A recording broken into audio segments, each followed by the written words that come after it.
Pitts, back at Longmead on Tuesday, in terms of today's game, felt like we were in control of that, and then we lost control. How did that happen? I think we just made too many mistakes. But yeah, you're spot on. In the first 15 to 20 minutes, we were really dominant, and they couldn't identify how to stop it. And then they get an injury over in that far side, get a little bit of a breather, and then we just don't come back up into the game the way we did before. We kept making mistakes. It felt like the boys were just passing mistake on to each other.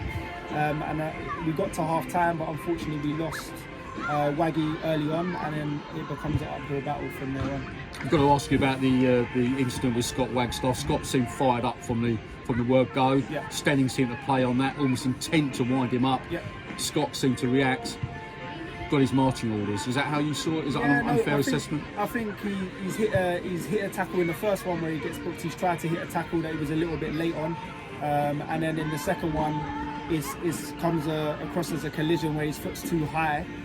Waggy's all action, so you're going to get that, but it's unfortunate. I think in those moments he could manage that moment a little bit better. He'd be saying exactly the same thing, because 11v11, I don't think they get anywhere near us. Did you consider taking Scott off when he was on a yellow? Yeah. We were seeing how the temperature of the game was going to go, and he would have come off at half time, but he didn't make it to half time. It's just unfortunate that was his next tackle. He doesn't make a tackle in between that, so we seemed like he was okay to continue to get to half time. But he needs to do better in that moment, because it feels like he's giving the boys a little bit of an uphill struggle. But listen, he's been around the block long enough. He knows we don't need to make him feel any worse. We'll be right behind him to hopefully have him back on the pitch with us soon to help us win more games. In terms of the way the game was playing out, do you think that was a turning point to Pitts? Well, it changes what we do, right? And any game, doesn't matter who you're playing, any game away from home with 10 men is going to be difficult. The boys grafted in there really hard, worked really hard, then got the goal. I think it's just a bit disappointing to then see two so late. 2 goals from Marcus Sabia, particularly when the second one went in. Did you think, right, we got out of jail here? Because even then we were clinging on, it felt, at 1-0. Yeah, but if you see the types of chances that they were having, I don't think Jacobs made a save before they scored. So we were comfortable defending our box today. I think it was really comfortable. We knew that they were going to have to suffer a little bit based on what's happened, and they did. And then we got the other end and catch them out. The more the game goes away from them, they have to throw more men forward, and that's how we hit them on the break. That's kind of how we had to resort to it, because we don't have a spare man in the pitch to find anymore. And they did that. It worked up until the point we concede, and then they need to be a little bit braver to not concede the second one. I have to ask this question. I mean, how does a side like Tonbridge Angels, several tiers above in the pyramid of Steyning, capitulate like that and let 2 goals in? Well, that's what the beauty of the FA Cup is about. It doesn't matter. At the end of the day, it's 11v11, and there's a ball that needs to go in the back of the net to be able to score and get games of football won. And we need to just do better, regardless of the level. The boys are putting in a shift. We just need to make sure that we compete and do better. We've made a mistake for their second goal, where I think Jack's gone up for a header when Higo is in front of him to cleanly win it. But for me, on the whole, we just made far too many mistakes. Even when we were on top, we were making basic errors, and it just needs to be cut out.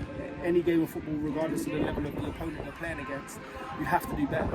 And this is also a question that has to be asked for the good of Tonbridge Angels Football Club. Is it time to look at new players, bringing new players in, moving other players on? It's a big call, and you've got to make it, Pitts. Yeah, listen, I've said that before, and I've said that we will always look to improve the team.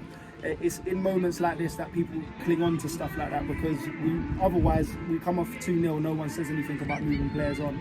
So we trust the boys that we've got here to do a job in the moment, but like I've said before, we're always looking to improve the squad where we need to, and that's my job to do, and we will continue to do that. That was a pretty intense conversation you seem to be having in the huddle over there. What was being said without giving too much away? No, it's just not good enough. I think we hold ourselves with a much higher standard than what we've done, and in those moments where, in those first passages of play, in those early parts of the game, we've seen that if we get it right, they can't live with us, and they have to have an appetite to continue to do that, not let the foot off the gas because you've scored 1 goal.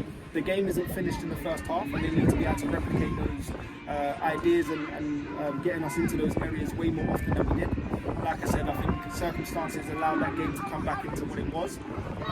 But ultimately, credit to Steyning for keep going, but we've just got to defend our box a little bit better in those last 2 moments. He talks about cutting out individual mistakes. Pitts, and I agree from my perspective, there were lots of mistakes. How do we cut those out, and why are those players making those mistakes? Yeah, that's something that we have to obviously look into, and whether it be the quality or the occasion sometimes.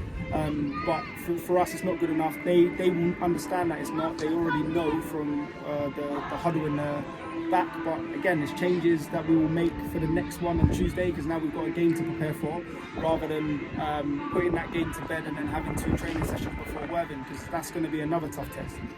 The Tonbridge Angels fans going home tonight will be hurting, and Tonbridge Angels fans around the world will be hurting. We haven't lost, but we hope the players are hurting too, in a way. 100%. But and yourself, Craig, as well. Yeah, for sure. Listen, we don't set up for any game of football to go like that, especially when we're in the lead, and they are hurting, but the conversation has been right. We're still in it, and we've got Tuesday to get back at how we didn't perform today, to put it right on Tuesday. So it's credit to them to have that mindset, but it's all good and well saying it. We need to make sure that we replicate on the pitch next time. What needs to be done on Tuesday night to put Steyning to the sword and knock them out of the cup? I think that if we show the intensity that we did in the first 15 to 20 minutes of that game, because we're capable of sustaining it and just being more confident on that and more patient on the ball, that we can carve them open. Our pitch is a lot bigger than this one, so I think they will have a little bit more trouble covering the ground. And we just got to raise the intensity to the levels that we know that we can play at, which will be very difficult for Steyning to cope with. But they've got weapons in their arsenal that make it very difficult to play against as well. The kid's got a very long throw that goes into our box, and then they have to be big and make sure they're winning the first and the seconds, because that's how we've been undone again today. Thanks, Piers. Let's do it on Tuesday. No worries. Cheers. Cheers, mate.